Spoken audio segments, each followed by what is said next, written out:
လောကကြီးမှာဖြစ်သမျှနော်တဘာဝတရားတွေဟာအကြောင်းတရားရှိလို့ဖြစ်တာ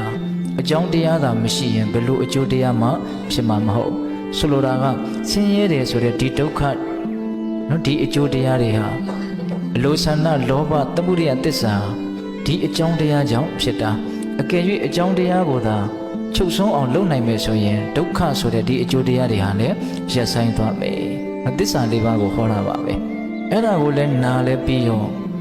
ပထမနှစ်ပါးရဲ့အဆုံးမှာသောတပတိမဉ္ဇဉ်ကိုရတယ်အလွန်ဉာဏ်ထက်တယ်ပေါ့ပြောလိုက်လို့ရှိရင်အရေးပြရဲ့အကောင်မြင်တယ်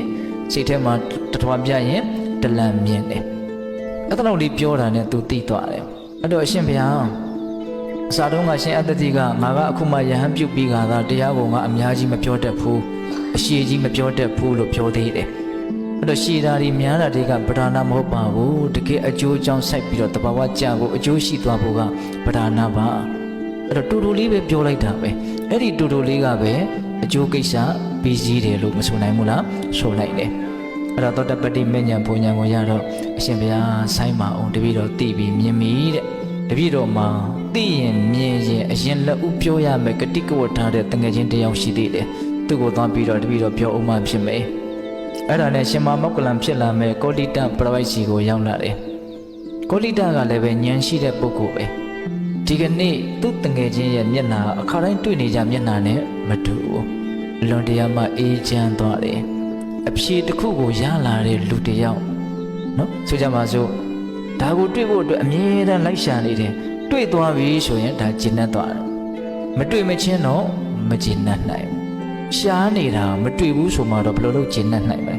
ဟုတ်လားကိုရှားတဲ့အရာတွေ့သွားပြီဆိုရင်စိတ်ထဲမှာကျဉ်းသွားတယ်အဲ့ဒီကျဉ်းသွားတယ်ဆိုတဲ့ဒီအမူအရာဒီသဘောတဘာဝဟာမျက်နှာပေါ်မှာပေါ်လွင်နေမယ်ပေါ့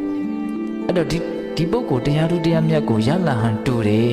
ဒီနေ့သစ္စာတရားအမှန်တရားကိုသူနားလေခဲ့ဟန်တူတယ်သူကလည်းအကဲခတ်မိတာပဲဟုတ်လားအဲ့ဒါနဲ့မေးတဲ့အခါကျတော့ဟုတ်တယ်တဲ့ငါမသိတရားကိုငါရခဲ့ပြီသူတို့ကမသိတဲ့တရားလိုက်ရှာကြတာကိုနော်စီးပွားဥစ္စာကြောင့်ဖြစ်တဲ့ချမ်းသာဒုက္ခထက်တာလွန်တဲ့ချမ်းသာဒုက္ခကိုလိုက်ရှာကြတာကိုနော်အဲ့တော့အဲ့ဒီတရားငါရခဲ့ပြီဆိုတော့အဲ့လိုဆိုရင်ငါကိုလည်းပြန်ပြောပြပါဆိုတော့နော်ဥပဒိတပရဝိကပြန်ပြောပြတယ်ဆိုတော့ကသူနားထောင်ခဲ့ရတာကိုအဲ့ဒီမှာရှင်မမောက္ကလံဖြစ်လာမဲ့ကောလိတလူလင်ကလည်းပဲသောတပတိမဉ္ဇဉ်ဘုံဉဏ်ကိုရတယ်နောက်တငယ်ချင်းနှစ်ယောက်လုံးအရိယာဖြစ်တယ်ပေါ့ကဲအဲ့လိုဆိုလို့ရှိရင်တို့ဆရာမြတ်စွာဘုရားကြီးကိုသွားကြမယ်